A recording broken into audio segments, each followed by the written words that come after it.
Boa noite, tudo bem? Prazer estar com vocês.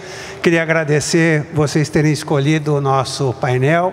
Espero que seja bastante emocionante e empolgante. Meu nome é Joel Dutra, sou professor da Universidade de São Paulo, do Departamento de Administração, na área de Recursos Humanos, por isso eu fui convidado. E aqui ao meu lado está a Regina Camargo. Obrigada, Joel. Obrigada, é um prazer estar aqui com vocês. Eu sou a Regina Camargo, eu sou a proprietária da Cross, Gestão de Carreiras, e comigo aqui tem a Renata. Olá, boa noite. Um super privilégio, professor Joel, Regina, obrigada a todos vocês aqui com a gente. Eu sou cofundadora da Plongé, uma consultoria focada em estratégia de pessoas, vou falar um pouquinho mais sobre ela depois. Hoje a ideia aqui é a gente poder conversar com vocês sobre essa revolução digital e o que isso está impactando na sociedade e, consequentemente, no mercado financeiro, ou seja, a gente poder aí, de alguma forma, trazer para vocês uma discussão sobre o que é a carreira digital versus carreira tradicional, que é supostamente como é que a gente chegou aqui até agora, tá? Então, um super prazer, obrigada. E agora, o que eu tenho que falar aqui mesmo? É com o professor, com a Regina. A gente tem um roteirinho aqui. A gente está aprendendo a fazer o roteirinho aqui. Então, assim, de verdade, a ideia é a gente ter uma discussão, uma conversa aqui. A gente queria muito que vocês participassem dessa conversa também. E para vocês poderem participar, é bem importante que vocês tenham baixado o aplicativo. Nesse aplicativo vocês vão encontrar, além das informações do evento, da programação, vocês têm outras informações úteis e um campo para vocês poderem mandar as perguntas para a gente. Então, vai ser bem legal se vocês participarem junto conosco.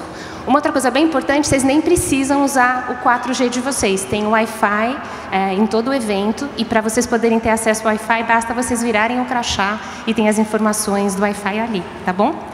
Bom, vocês estão prontos para começar? Bora? Vamos? Então tá bom. Muito bom. Então vamos começar. Eu gostaria de trazer para vocês algumas informações sobre esse carreira tradicional, carreira digital. Um primeiro ponto é as gerações aqui no Brasil, elas têm marcas diferentes das gerações na Europa e nos Estados Unidos. Nós percebemos isso no comecinho dos anos 2000, não existiam pesquisas sobre isso no Brasil, nós fizemos a nossa pesquisa de 2007 a 2011 e a minha geração, a geração dos baby boomers, é uma geração, são marcas semelhantes da Europa e Estados Unidos. Mas a geração X no Brasil, ela vai até 85, enquanto na Europa vai até 79. O que é uma geração? É um grupo de pessoas com valores, com visão de mundo muito particular. Isso que nos permite fazer o corte nas pesquisas. Quando surge uma nova geração? Quando nós temos grandes transformações no contexto. No caso da Europa e Estados Unidos, a década de 80 é uma década de grandes transformações, tanto em termos culturais, como econômico-financeiros, e também em termos geopolíticos, com o esfacelamento da União Soviética. E aqui no Brasil, nós entramos na década de 80 com um governo militar. Muitos economistas chamam a década de 80 de a década perdida, ou seja, não acontece nada aqui no Brasil na década de 80. Portanto, quem nasce na década de 80 nasce com a mesma cabeça de quem nasceu na década de 70. Nós vamos ter uma nova geração no Brasil a partir de 86. É um jovem que vai nascer, que vai ser socializado na década de 90, em uma década de grandes transformações. Nós acompanhamos essa geração durante algum tempo aqui.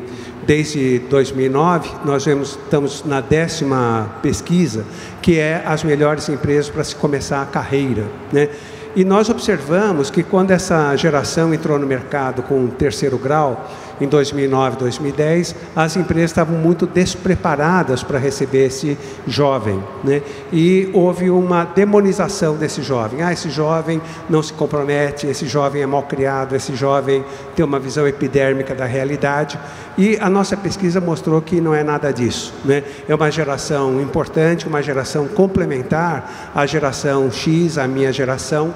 E as empresas que souberam integrar as diferentes gerações tiveram ganhos muito importantes.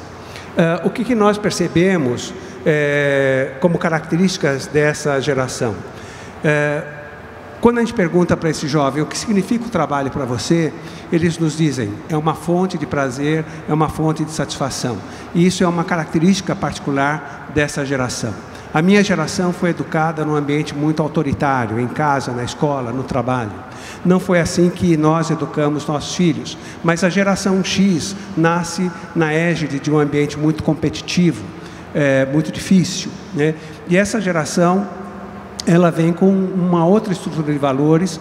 Para essa geração, o equilíbrio entre vida e trabalho é um valor, e isso vai gerando alguns conflitos entre as gerações. Outra questão importante é que essa geração valoriza muito a coerência, a consistência. Quando uma pessoa fala uma coisa e faz outra, todo mundo não gosta, fica indignado, mas essa geração, ela fica muito mais indignada com essa inconsistência, com essa incoerência, né? Também nós observamos que a minha geração, a geração X, nós somos muito apegados ao que nós construímos. E se algo não dá certo, você refaz o caminho que você havia percorrido. Passo 1, passo 2, até você achar o erro. Essa nova geração, se as coisas não dão certo, ela deleta e constrói de novo. Isso é muito mais rápido, é muito mais criativo. Mas a minha geração, a geração X, leu isso como preguiça de pensar, como falta de método de trabalho, e na verdade é uma forma diferente de trabalhar, de encarar os problemas. Por isso essa geração é extremamente complementar às demais gerações. Outra coisa que nós percebemos é que é uma geração muito generosa, muito disposta, né, a colaborar, a trabalhar junto. E outra coisa que nós percebemos é uma geração que valoriza as experiências e não a posse de bens, né? Então isso também gera muito conflito entre a geração X, a minha geração, e essa nova geração. Nós temos visto alguns dilemas mais comuns nesses jovens quando pensam a sua carreira. Uma primeira é velocidade versus efetividade, né? Os jovens querem crescer muito rápido, e isso é possível em algumas organizações e não possível em outras. Por exemplo, se eu estou numa organização de base tecnológica, dificilmente a pessoa vai assumir uma liderança numa empresa desse tipo se ela não tiver antes legitimidade técnica, né? E essa legitimidade técnica vai demorar de 5 a 8 anos para a pessoa desenvolver. Isso nós estamos falando de uma indústria siderúrgica, petroquímica, mineração, né? Porém, quando a gente vem para o sistema financeiro, nós temos um sistema onde o grande negócio é gestão.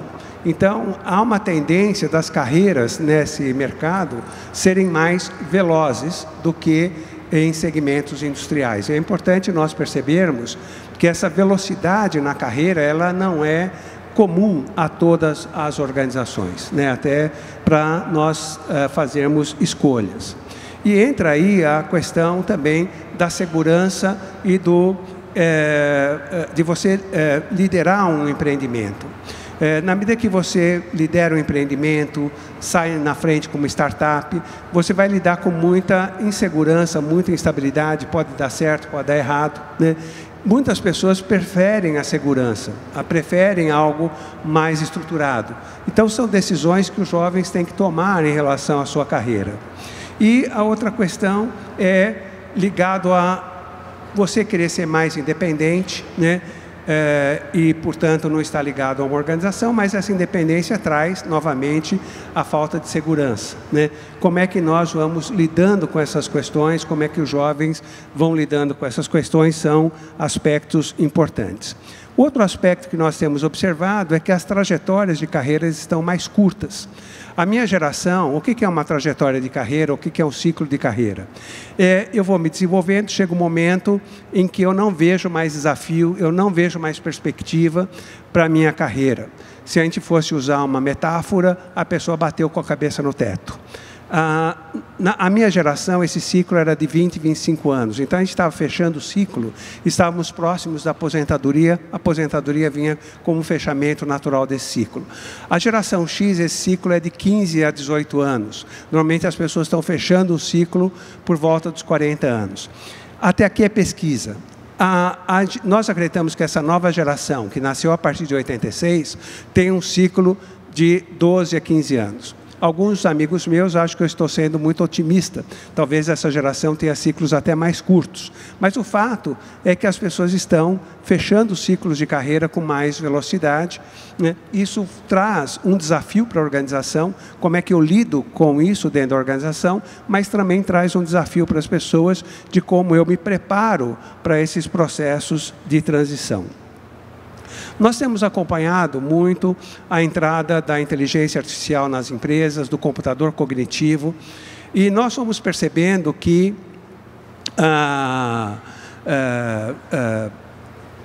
uma discussão que nós tínhamos no começo dos anos dessa década, o quanto que a inteligência artificial substituiria o emprego inteligente, e ao acompanharmos experiências no setor judiciário, na medicina, no sistema financeiro e agora mais recentemente na indústria, nós percebemos que a inteligência artificial vem complementar o trabalho inteligente, não substituir, né? Então nós temos visto a inteligência artificial complementando, potencializando o trabalho inteligente. E essa é uma tendência, não só no Brasil, no mundo inteiro. Só que nós percebemos também que nessas experiências, a colaboração foi definitiva para você potencializar essa tecnologia. E eu estou trazendo essa questão aqui para os senhores, porque a minha geração, a geração X, nós somos pouco colaborativos. Nós tendemos a trabalhar em feudos de uma forma defensiva. Essa nova geração, ela tem muito mais disposição para trabalhar de forma colaborativa, né? E aí nós temos um grande desafio nas nossas organizações de como lidar, então, com essa nova tecnologia. Então, se a gente pudesse falar qual é a característica, então, dessas carreiras digitais, é colaboração, é visão sistêmica, né? São aspectos fundamentais para potencializarmos a tecnologia nas nossas organizações, e esse é o grande desafio das organizações, e provavelmente as organizações mais espertas vão potencializar essa característica dos jovens, tentando fazer com que isso seja uma competência mais ampla dentro da organização. Então, nós estamos observando, a partir dessa nova tecnologia, relações organizacionais mais complexas, né? E novos desafios para toda a população nas nossas organizações. O sistema financeiro tende a ter mais agilidade e provavelmente ele vai funcionar aí como uma vanguarda nesse processo. Mas vamos aprofundar essa discussão agora com a fala da Regina. Obrigada, professor.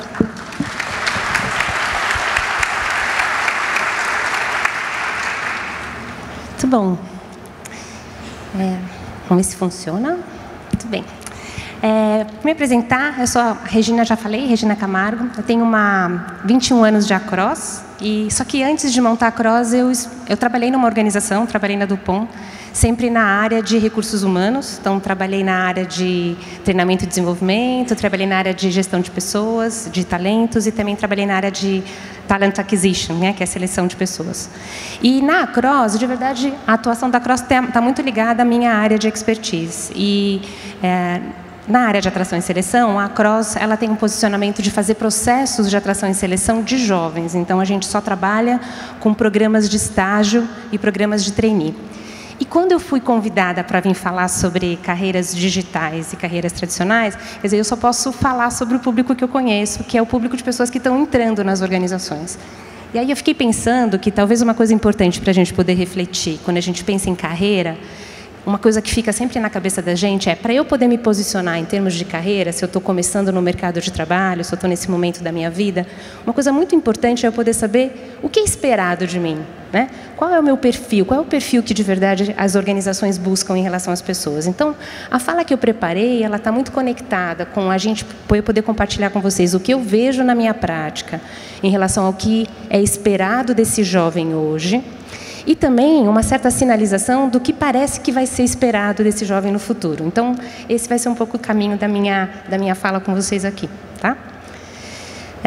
Falando então desse perfil, quando a gente faz um programa de jovens, e a gente só trabalha com programas, então a gente faz programas com muitas pessoas, né, divulgação, etc., um perfil que tipicamente aparece como esperado desse jovem tem a ver com esses aspectos que eu estou trazendo aqui.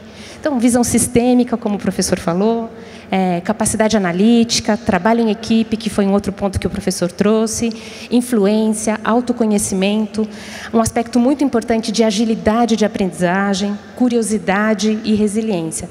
É sempre importante dizer que, como eu trabalho com um público que está iniciando a carreira, um perfil que tipicamente se espera é sempre um perfil mais comportamental, né? Não se espera de um jovem que está saindo da universidade ou que ainda está dentro da universidade que ele tenha uma sólida bagagem técnica ainda.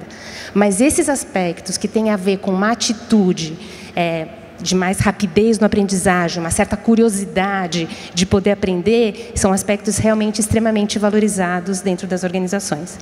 E quando a gente fala um pouco desses perfis mais comportamentais, tem sempre uma dúvida, né? Puxa, como é que será que essas competências, essas habilidades, elas são avaliadas, afinal, num processo seletivo, que é o que a CROSS faz. Então, vou rapidamente contar como é que a gente faz isso. Então, nos processos que a gente conduz, todo o processo começa com uma etapa de divulgação, são programas, então se divulga nas redes sociais quais são os programas que estão colocados, as pessoas olham, se interessam, se inscrevem. A partir do momento que elas se inscrevem, automaticamente elas fazem testes, teste de inglês, teste de lógica, um teste que a gente chama de fit cultural, para saber se a cultura da organização bate com os valores que essa pessoa tem. E depois que essas pessoas fazem esses testes, a CROSS tem, dentro da plataforma dela, um robozinho de inteligência artificial que faz um ranking desses candidatos. Tem uma coisa muito importante, porque para a gente poder estruturar um robozinho de inteligência artificial, o que a gente precisa? A gente precisa de muitos dados. Então, a CROSS tem 20 anos de mercado, ela tem muitos dados sobre as pessoas. E outra coisa que é muito importante é poder ter dados padronizados. Você tem que ter sempre o mesmo formato de dados. Então, o que a CROSS fez para poder estruturar esse robozinho foi, a gente foi juntando essas informações, o conjunto de informações que a gente capta dos candidatos, e a gente foi alimentando o robô de informações de quem eram as pessoas que eram tipicamente aprovadas nos processos. E o robô foi encontrando para a gente 90 variáveis que dizem daquelas pessoas que têm uma maior probabilidade de serem aprovadas num determinado projeto. Então, o que a inteligência artificial da CROSS faz, na realidade, é poder diferenciar as pessoas através de 90 variáveis e não apenas através de uma variável nota. Quando a gente não tinha isso, o que fazia a gente poder fazer o ranking eram as notas dos candidatos. Mas, assim, muitas vezes, só pela nota, você não diferencia uma pessoa. Não é porque uma pessoa tirou 10 que ela é a melhor pessoa para aquele processo. Então, o que a inteligência artificial faz é discriminar. Eu consigo ter, se eu tenho, sei lá, 4.000 candidatos, quem é o número 1, número 2, eu consigo diferenciar as pessoas. Depois que isso acontece, que a gente estruturou e aplicou a inteligência artificial, as pessoas fazem a apresentação por vídeo, a gente chama vídeo apresentação. É uma plataforma que o candidato pode acessar pelo mobile, ou pelo celular, ou pelo computador, e ele faz essa apresentação na hora que ele quiser, no jeito que for mais confortável para ele. Ele faz essa vídeo apresentação e depois, se ele segue no processo, ele vai participar de um game online. O que é esse game online? Não é um game da CROSS, a CROSS usa um parceiro, o nome desse parceiro é Hudl, e esse jogo, ele é um enigma, é um jogo de enigmas. Ele não é um jogo de teste de conhecimento, ele recebe problemas que ele tem que resolver. E nesse jogo, tem uma inteligência artificial, também tem um robozinho que vai, de alguma forma, marcando quais são as estratégias que este jovem usa para poder resolver aquele enigma. Esse jogo ele tem 3 etapas. Ele tem uma etapa individual, onde ele joga ele com ele mesmo. Depois tem uma etapa onde ele joga com uma outra pessoa e ele tem que desafiar uma outra pessoa. E uma terceira etapa, que é um jogo coletivo. E aí a performance e as estratégias que o jovem vai adotando durante o jogo, elas são marcadas. E isso vai dizendo do como ele funciona, né? Como é que ele resolve aquilo? Ele toma mais riscos? Ele é mais analítico? Ele é mais relacional? Como é que ele funciona? Por que isso é legal? Porque, primeiro, que é divertido, é uma experiência engajadora e ela é desafiante. E, de alguma forma, a gente consegue ter informações bem bacanas de aspectos comportamentais do jovem ainda numa etapa virtual. Então, o que eu estou contando para vocês é todo esse processo, ele é um processo que acontece, num primeiro momento, a pessoa ela não compareceu presencialmente. E aí, depois disso, as pessoas que passarem por essas etapas, aí finalmente elas vão para a etapa presencial, que é, então, muitas vezes, um único dia, onde nesse dia ele tem uma atividade coletiva, uma entrevista, e aí ele, naquele mesmo dia, ele já sabe se ele foi aprovado ou não foi aprovado. Então, é uma experiência que ela é 90% digital, o que é muito importante porque não obriga a pessoa a ter que se deslocar e a participar de inúmeras atividades presenciais que, eventualmente, muitas vezes, ele vai se perdendo no meio do caminho, né? Muito bem. Eu trouxe aqui para vocês, eu contei para vocês quais eram as expectativas que, tipicamente, as empresas parece que esperam do jovem. Mas eu achei importante trazer para vocês o que o jovem acha, e aí eu peguei um estagiário e um trainee do segmento financeiro, eles dizendo o que eles acham, agora que eles estão numa posição dentro de uma organização, que são os requisitos que podem fazer deles terem sucesso. Então, vou contar para vocês, vou mostrar para vocês os vídeos. Bom dia. Primeiro, acho que é importante você ser bom com números, né? Você vai lidar com isso o dia inteiro. Segundo, talvez entender o mercado também é bom, porque você precisa entender como que essas coisas, tudo, o cenário macroeconômico, por exemplo, afeta seus números, né? E terceiro, capacidade analítica, porque você vai lidar com os números o tempo inteiro, é importante, obviamente, mas você precisa entender que esses números te contam uma história, né? E aí você precisa entender essa história. Aí precisa de capacidade analítica bem aguçada, inclusive, para entender bem, né? Vamos ver agora uma trainee. Tudo bem, meu nome é Débora, eu sou trainee de finanças e eu vim falar com vocês das 3 principais características que eu acredito que são essenciais para um trainee de finanças. Primeiro, eu acredito que é necessário que o trainee de finanças seja uma pessoa com extrema capacidade analítica. A gente precisa entender os cenários, ter capacidade de fazer conclusões a respeito deles, de ter uma noção muito clara das razões que levaram a certos movimentos, uma noção muito boa de mercado. Em segundo lugar, eu acredito que o trainee de finanças tem que ter uma capacidade de resiliência muito grande. A gente vive num mercado muito instável, que sofre muitos movimentos, é muito dinâmico. Então, o trainee tem que ter essa resiliência para poder entender esses movimentos de alta e baixa do mercado. E segundo, eu acho que sensibilidade. A gente tem que estar sempre sensível ao que está acontecendo no mundo, a gente tem que estar sempre informado, estar sempre atento a tudo que acontece ao nosso redor. E isso é uma grande vantagem para quem está na área de finanças, porque isso é uma característica que nos torna muito diferentes dos demais profissionais e nos prepara para o futuro, porque quem está antenado para as transformações que acontecem no mundo está antenado para qualquer tipo de cenário que a gente vai enfrentar aqui para frente. Um abraço e boa sorte para vocês.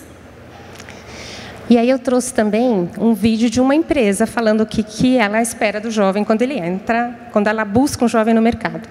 É o último vídeo. Olá pessoal, bom dia a todos. Meu nome é Patrícia Fries, eu sou Head de Talent Acquisition do Citi. Nós do Citi estamos trabalhando desde o ano passado na transformação digital dentro da empresa.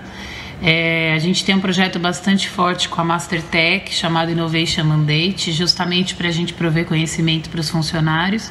E não só isso, avaliar em que momento estamos e como, o que precisamos para chegar lá. Com relação aos novos admitidos, essa é uma tendência. A gente tem buscado esse tipo de conhecimento nos novos colaboradores ou até mesmo durante o processo de entrevista, entender o quanto que as pessoas estão conectadas com o que vem pela frente. No caso do estagiário, eu acho que o interesse é importante, mas também ser uma pessoa que busca o autoaprendizado no sentido de buscar realizar atividades de desenvolvimento online e virtuais, porque os treinamentos não necessariamente serão presenciais. Exemplo, o Citi tem uma ferramenta global chamada The Grid, que é uma ferramenta que tem diversos cursos, enfim, informações, e tanto estagiário, trainee, quanto funcionários, eles têm ali à disposição, então tem que ter um interesse de buscar, de assistir, de se desenvolver e tomar o conteúdo à medida em que a pessoa tem interesse. Além disso, eu acho que a versatilidade está sendo importante. Ela falou da última parte da versatilidade, né? Bom, então acho que o que eu mostrei no início, de alguma forma, é reforçado pelo depoimento dos jovens e também pelo depoimento da empresa. Queria agora falar um pouco do que vem pelo futuro. E, para falar do futuro, eu fui pesquisar um trabalho de, não sei se vocês conhecem, chama Institute for the Future, IFTF. E eles lançaram um relatório recente sobre quais serão as habilidades do jovem em 2030. Eu vou passar rápido, porque ele traz um contexto, ele fala um pouco das mudanças que vão acontecer entre o cenário do futuro relativamente à questão do trabalho, ele vai falar de algumas mudanças importantes. Vou citar só duas. Por exemplo, ele vai falar que, em termos dos incentivos aqui, espera que eu errei aqui. Em termos dos incentivos que estão colocados aqui, hoje, de verdade, o que a gente busca são oportunidades de trabalho, crescimento, aumento salarial. Ele vai falar que o que provavelmente vai mudar no futuro é a questão do impacto e também a questão de como é que a gente vai conseguir ter diferentes fontes de renda. Então, ele vai falar de coisas que vão mudar nesse novo cenário. E quando ele fala desse novo contexto, ele vai apresentar 5 habilidades que me pareceram bem interessantes de compartilhar com vocês. A primeira deles fala de uma habilidade de você se fazer conhecido. No mundo totalmente conectado e globalizado, é muito importante que você aprenda a se fazer conhecido. Tanto para você mesmo, quando a gente pensa no self-knowledge, quanto para publicamente. Então, essa é uma habilidade extremamente importante que vai ser requerida no trabalho do futuro. Além disso, a gente tem que ser amigo das máquinas, né? Nesse mundo novo, não tem como a gente negar que elas vão fazer parte da nossa vida. Então, a gente vai ter que aprender a trabalhar junto com elas. Como é que a gente colabora, inclusive, com as máquinas. Uma terceira, ele fala build the crew, quer dizer, como é que você constrói seu time. Isso está super conectado com o que o professor disse. A gente veio de estruturas extremamente hierarquizadas e, no futuro, a possibilidade da gente construir o time de colaboração, ele é um elemento fundamental. Essa eu achei super interessante, que é a habilidade de criar significado. Se a gente vai viver num mundo onde as coisas vão funcionar de um jeito diferente, onde as máquinas entram, onde o digital vai ser tão forte, essa habilidade da gente poder criar significado nas experiências, inclusive humanas, vai ser uma habilidade extremamente relevante para a gente poder ter qualidade, né? Qualidade de relações. Keep it going, ele vai falar que essa é uma outra habilidade super importante e que está muito conectada com o aspecto da resiliência. O que ele vai dizer é que nesse mundo novo que a gente vai viver, muito provavelmente a gente vive coisas, talvez contextos muito mais intensos e complexos. Ele vai chamar de, inclusive, extremos. Então, a gente vai viver um processo de mudança climática muito forte, os processos migratórios, as economias cada vez mais voláteis, o que vai exigir que a gente seja extremamente resiliente. Então, assim, para fechar a minha fala, acho que se a gente olhar um pouco dessas características e a gente relacionar com as características atuais, acho que tem 3 delas que já são buscadas hoje e que vão se intensificar no futuro, que novamente se conecta com o que o professor disse, que tem a ver com autoconhecimento, que tem a ver com colaboração e que tem a ver com resiliência, né? São os 3 que de verdade voltam através dessa pesquisa e que, quando eu mostro para vocês aquilo que é buscado hoje no mercado de trabalho para o jovem, são 3 características importantes também. Obrigada e queria passar a palavra para a Renata.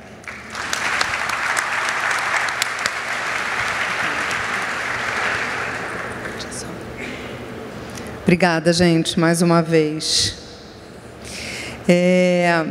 Como eu falei rapidamente, né, na verdade, acho que falei que eu sou fundadora da Plongé, que é uma empresa focada em estratégia de pessoas, e são mais de 25 anos fazendo seleção de executivos, sendo que eu acho que desses 25, quase 20 para a indústria financeira, em áreas diferentes, né, negócios diferentes dentro da indústria financeira. E acho que o que eu posso dizer é que é uma delícia estar aqui nesse momento hoje, é um privilégio, é uma responsabilidade também, mas de estar vendo essa transformação que a gente está vendo, porque essa transformação, como o professor trouxe, né, e a Regina está reforçando aqui, ela é uma transformação geracional e que está mexendo com todos nós, né? Então, acho que isso é uma consciência que a gente tem que ter, que mexe comigo e mexe com o outro, né? Quando a gente estava batendo um papo sobre o que a gente ia trazer aqui, como é que a gente ia dividir, eu trouxe que isso é uma coisa que eu vivo na minha casa com a minha filha de 20 anos e a minha sogra de 85, né? Então, acho que é antiga essa história, né? A Plongée, gente, começou em 2014 e muito do que a gente faz lá tem a ver com falar de autenticidade e de trazer relações autênticas para tudo aquilo que a gente faz. E quando a gente está falando desse perfil que chega e desse perfil que recebe, a gente tem que falar de autenticidade o tempo todo para a gente estar aberto para essa transformação, seja porque a gente está entrando nela ou porque a gente vai receber, né, e vivê-la, porque já estamos aí há muito tempo, né? Nós fazemos seleção de executivos ainda na Plongée, trabalhamos com estudos e tendências de mercado, olhando sempre estratégia de pessoas, como é que a gente traz o que está acontecendo para dar informação para o cliente que está vivendo essa transformação, né? E também fazemos alguns projetos olhando para a cultura e etc. E, de novo, quando a gente estava se provocando aqui nessa conversa, né, e Regina e eu trocamos sobre a possibilidade de, puxa, vamos trazer alguns depoimentos, né? Porque o professor se baseia numa pesquisa incrível, a gente está trazendo a nossa experiência, mas se a gente puder trazer um pouquinho de casos que possam corroborar o que a gente está trazendo para vocês, a gente achou que ia ser interessante, né? E foi pensando nisso que, diferente da Regina, que trabalha com os jovens, né, estágios e programas de trainee, na Plongée a gente acaba trabalhando posições mais de alta liderança, de gestão mesmo, né? E eu achei que seria interessante compartilhar com vocês a história. Na verdade, é um áudio super curto, ele não conseguiu fazer um vídeo, e aí talvez seja uma questão geracional, mas falando um pouquinho de como que ele contrata, o que ele busca quando ele contrata, mas eu acho que se a gente escutar a fala dele, a gente também está falando do que foi a carreira dele e como ele chegou aonde ele está hoje. E ele, para mim, é um caso interessante porque foram... A história do Marco é de 30 anos de Banco do Brasil. Então, uma história que muitos de nós conhecemos, porque pessoas que começam como jovem aprendiz, às vezes, então são 30 anos de história, mas é um jovem dos seus 40 e poucos anos, começou na área financeira em controladoria e hoje, na verdade, ele é um executivo reconhecido pela sua capacidade de promover transformação digital nas organizações e teve à frente desse processo por 4 anos no Banco do Brasil. A gente não conhece muito, pelo menos algumas pessoas no mercado, quando a gente comenta, não conhecem, mas o Banco do Brasil tem sido referência em muitos casos do que é hoje transformação digital, inclusive com a plataforma da Minhas Finanças e etc., né? E o Marco era o cara por trás disso, junto com milhares de pessoas, né? Então, eu vou colocar o áudio dele rapidinho, só para vocês escutarem o que ele fala quando ele está trazendo essa busca de pessoas e vocês vão ver que tem muito da fala do professor aqui e da Regina no que ele fala. O que eu procuro em jovens hoje no mercado de trabalho? Atitude. Atitude é tudo, né? Obviamente tem que ter formação, obviamente tem que ter vontade, mas a atitude é um pouco diferente, né? O cara que, assim, ele não fica esperando você falar o que tem que fazer, ele sabe que tem que ir. Então, a pessoa que não fica na inércia, muito pelo contrário, ele provoca a mudança. Então, acho que essa é a coisa mais importante que tem. Formação hoje, ela é importante porque eu acho que ela te dá uma base e tudo mais, mas eu não tenho mais vontade de selecionar por currículo a escola que estudou e tudo mais. Me traga os projetos que você fez, qual foi a sua contribuição, o que você consegue desenvolver. Assim, desenvolve aqui para mim esse projeto, deixa eu ver como é que você faz, como é que você se relaciona com seus colegas e, principalmente, né, esse é o ponto principal, o quanto o seu propósito está alinhado com o propósito da organização. Às vezes você encontra pessoas que são sensacionais, com uma formação sensacional, com um conhecimento fantástico, com uma atitude, mas o que ele quer não está alinhado com o seu propósito. Então, sim, legal, vamos continuar conversando, compartilhando, mas ele não está no seu time. Acho que os times de boa performance são times que compartilham o mesmo propósito. Eu tive a grata experiência de vivenciar isso por vários momentos dentro do Banco do Brasil. Hoje, no Banco ABC, isso para mim é muito claro, e eu acho que as empresas de sucesso, elas atuam justamente nesse alinhamento dos propósitos. Talvez isso nunca tenha sido tão explícito nas organizações, mas hoje é uma coisa que assim, as pessoas entendem melhor. Então, para trabalhar comigo, precisa estar alinhado nesse ponto. O Marco hoje é vice-presidente de inovação, produto e canais digitais no Banco ABC. Tá? Então, assim, se a gente parar para lembrar um pouquinho, e óbvio que não é simples quando a gente escuta rapidinho, né? Mas ele está falando de atitude, ele está falando de provocar mudança, ele está falando de colaboração, ele está falando de propósito, né? E aqui, quando a gente fala de propósito, a gente está falando de gestão inspiradora, né? Eu acho que cada vez mais em qualquer organização, e gente, a gente está aqui para falar de mercado financeiro, mas a transformação digital, ela não está sendo privilégio de ninguém, né? Ela está em todas as indústrias. E quando a gente se envolve e entende o que está acontecendo, a gente tem uma capacidade, inclusive, de transitar horizontalmente nisso. O que significa que você está alinhado com o teu propósito, independe da indústria que você está. E, de novo, corrobora com o que o professor trouxe, a Regina trouxe, do quão importante é você estar alinhado e satisfeito aonde você está, do ponto de vista de cultura, de ambiente, do que você está impactando como líder que você é, né? Você também está falando de cliente no centro da atenção o tempo inteiro. Ele não trouxe isso na fala dele. A questão do digital, a gente acabou talvez não abordando tanto, né? Mas nos processos seletivos na Plongé, a questão do cliente, e acho que estou chovendo no molhado aqui para vocês, ela está em todos os processos. Como é que eu ouço e estou próximo do cliente, cada vez mais o indivíduo, e, de novo, né, o mundo digital está dando essa ferramenta para a gente, né? A gente está falando de visão de mercado e de visão sistêmica. O professor também trouxe isso, a Regina trouxe isso. Visão sistêmica, gente, quando a gente está num processo de transformação digital, quando eu estou lançando um aplicativo porque alguém vai fazer uma compra por aquele aplicativo, a gente sabe que aquilo está impactando na área financeira da empresa. Não é só na área de marketing que está bolando aquele negócio. Ou seja, eu não consigo mais, como a gente viveu por muitos anos, viver cilado na minha área, né? E muito menos sem saber o que o mercado está fazendo, né? E isso faz com que a minha atuação ela seja uma atuação de geração de valor compartilhado até. Ela não está olhando só para o que eu faço na minha função, mas ela está olhando para uma abordagem sistêmica também de geração de valor. Tá? De novo, eu estou trazendo para vocês, acho que tentando conectar um pouco com a fala do Marco e com o que a gente ouviu aqui, o que a gente tem visto nos nossos processos seletivos de alta liderança, de média e alta gerência, né?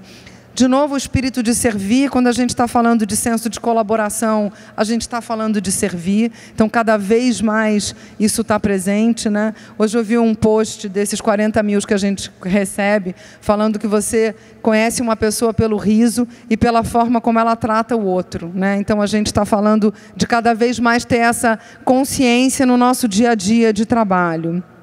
Escuta ativa e aberta, né? Se eu não estou preparado para ouvir e para, né, ouvir novas ideias, eu não estou preparado para transformar.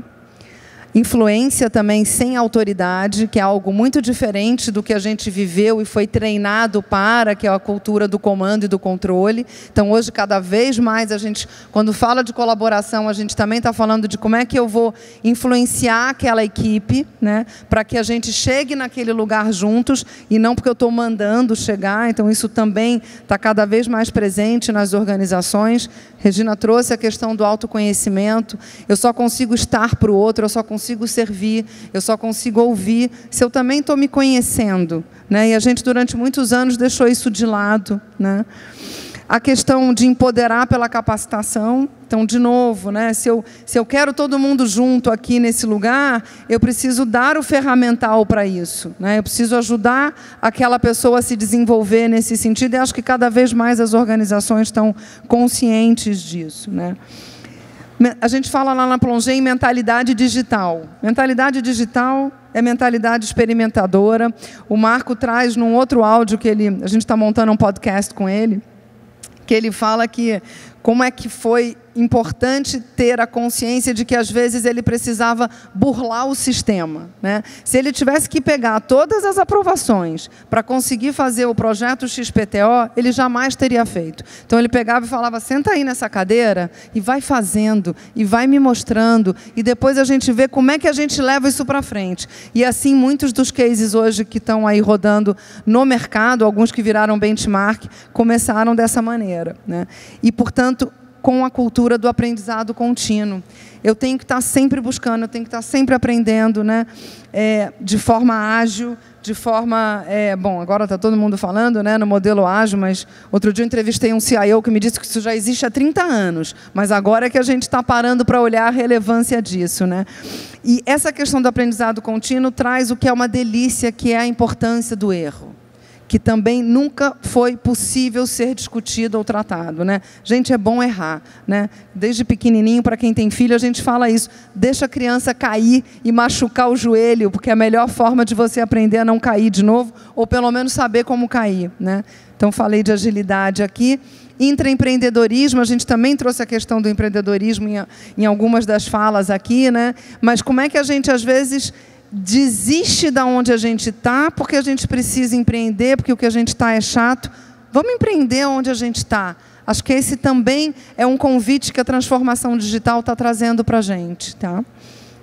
E transformação contínua, que é a transformação digital, ela é um bom exemplo disso que está acontecendo, tá? Então, a ideia aqui, gente, era trazer um pouco dessa concretude do que hoje um executivo que está passando por esse processo, quando a gente fala de alguém que passou por 30 anos numa carreira tradicional, que ele enxergou, que ele precisava ter, que é o que eu falei, o quanto eu vejo isso na fala dele, conhecendo ele, para que ele pudesse fazer a transformação que ele fez, e o que ele busca hoje em quem está construindo isso com ele. E, de novo, só reforçando, acho que é o que a gente mais vê em todos os processos seletivos que a gente conduz hoje na Plongée, tá? Então, a ideia era compartilhar um pouquinho rapidamente dessa experiência com vocês. Obrigada.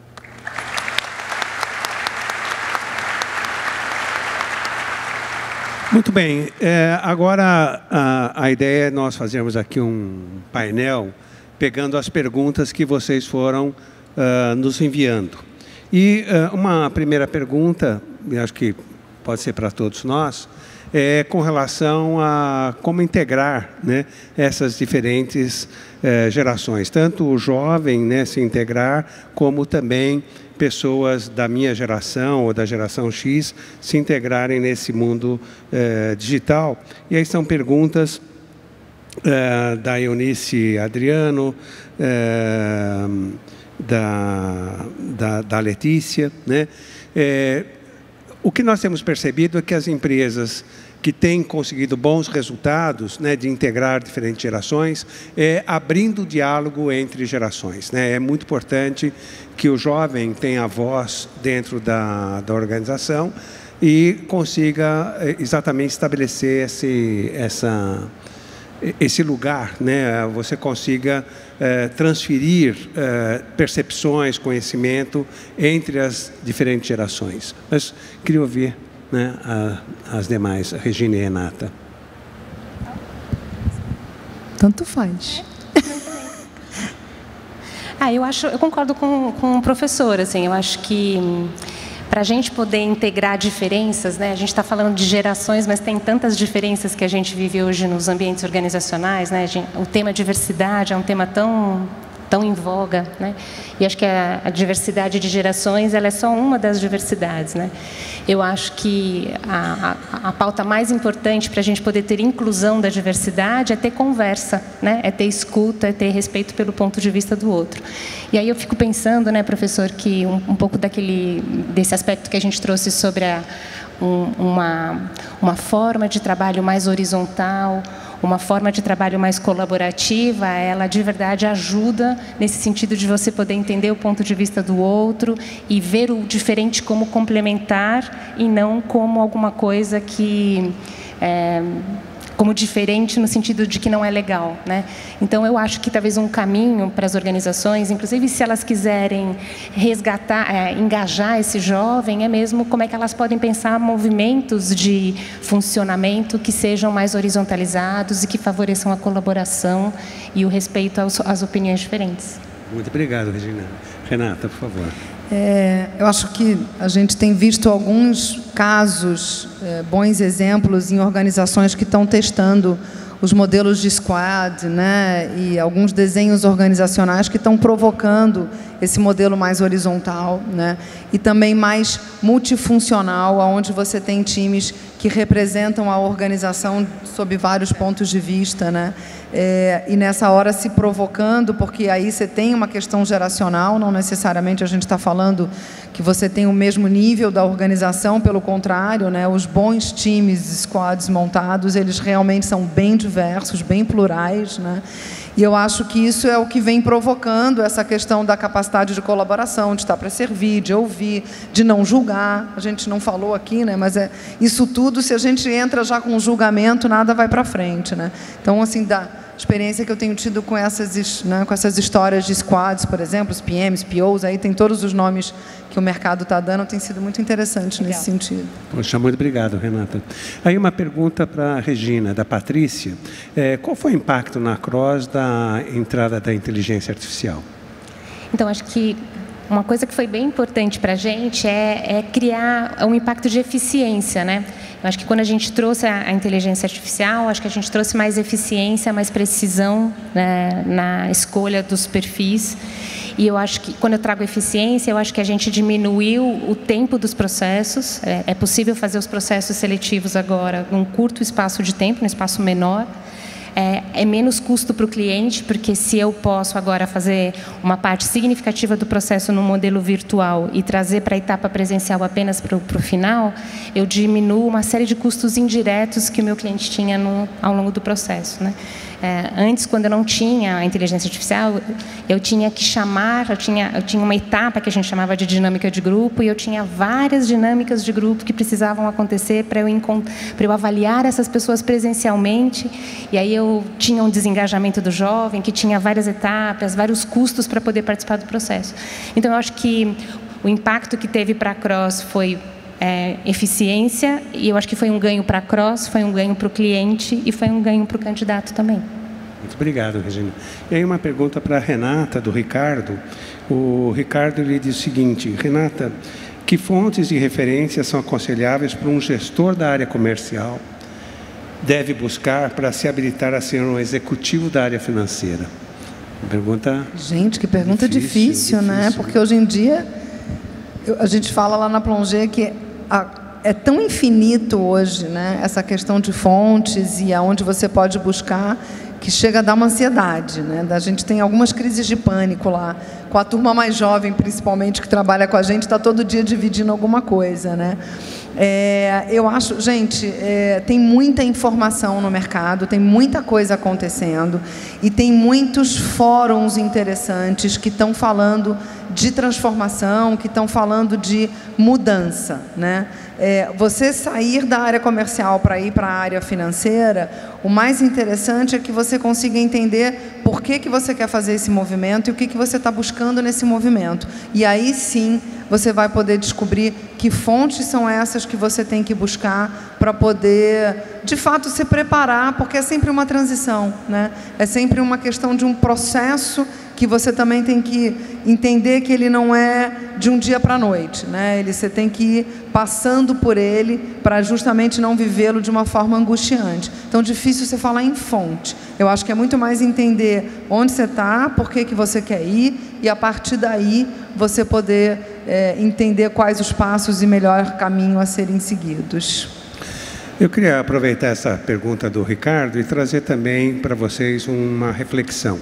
Nós percebemos o seguinte, que as pessoas tendem, na sua carreira, a ficar em atribuições e responsabilidades de mesma natureza. Sempre que você muda a natureza do que você faz, e aqui é um exemplo, eu saí de uma área comercial para uma atividade financeira, eu mudo o meu mindset, você também está fazendo uma mudança de identidade profissional. E sempre que você faz uma mudança de identidade profissional, você sofre um estresse muito forte, né? Alguns teóricos comparam esse estresse a uma separação conjugal. Eu já mudei 2 vezes de trajetória, mas nunca me separei, então não posso dizer para vocês. Tá? Mas se a separação conjugal doer tanto quanto dói uma transição de carreira, eu não quero me separar, porque dói muito, né? E por doer tanto, nós temos vários estudos sobre isso. E normalmente o processo tem 4 fases típicas. A primeira fase é você decidir fazer a mudança, porque naquela carreira onde você está, você chegou a um limite. Você bateu com a cabeça no teto. Então, você vai tomar a decisão de sair da sua região de conforto e enfrentar o desconhecido. Então, é uma decisão racional. Só que o segundo momento é o momento em que você tem que renunciar à sua identidade anterior. E, às vezes, é uma identidade que você construiu durante muitos anos, né?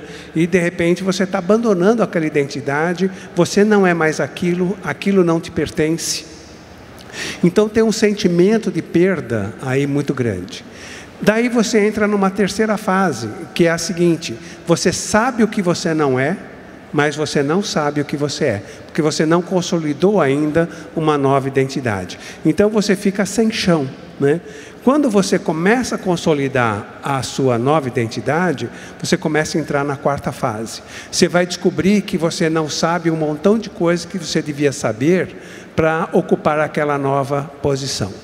Se eu fosse criar para vocês uma imagem, é como se eu estivesse numa piscina, todo mundo nadando crawl, borboleta, peito, e você nadando cachorrinho, engolindo água, quase se afogando.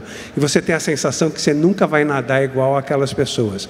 Então é um sentimento de que você é incompetente para aquela posição, a tua autoestima baixa. Então é um momento que muitas pessoas entram numa leve depressão, às vezes até numa depressão mais pesada, né?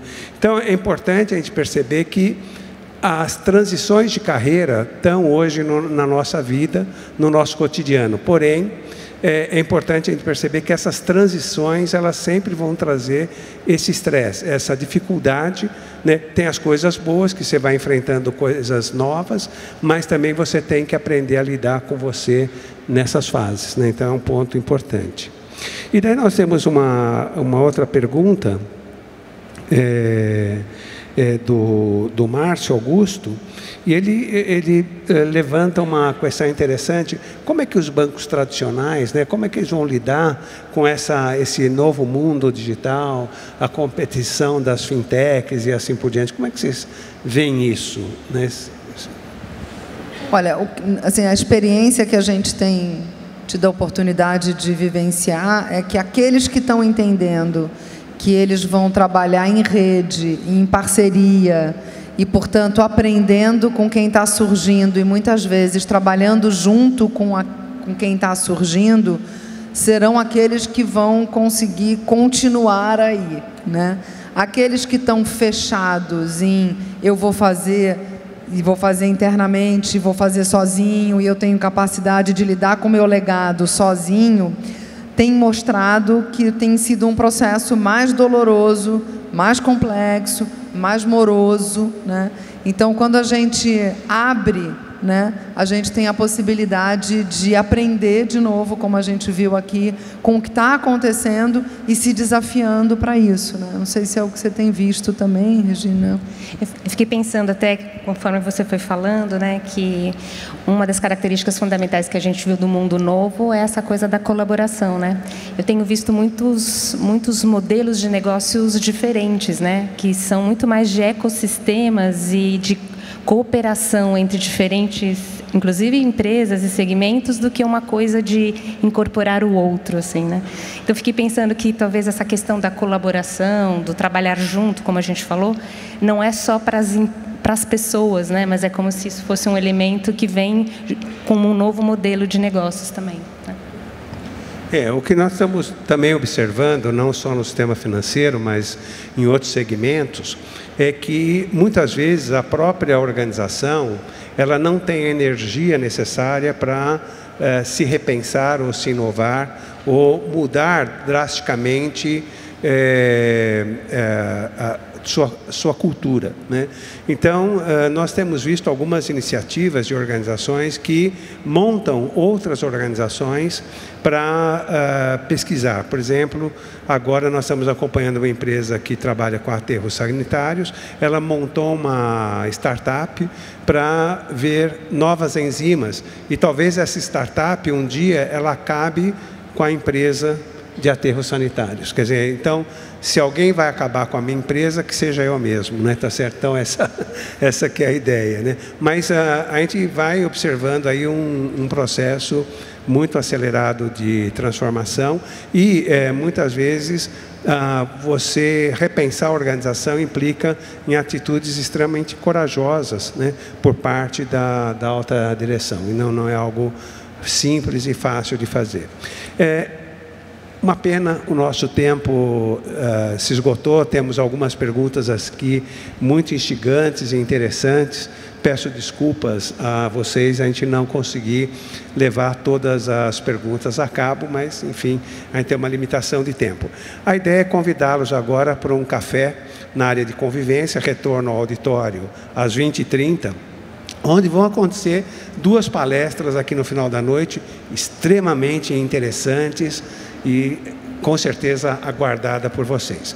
Peço um favor, não deixe de avaliar essa nossa palestra para que a gente possa estar continuamente aprimorando e trazer no próximo encontro para vocês coisas até mais interessantes do que trouxemos hoje. Gente, muitíssimo obrigado, um privilégio estar com vocês aqui essa noite e desejo uma boa continuidade nessa jornada. Muito obrigado.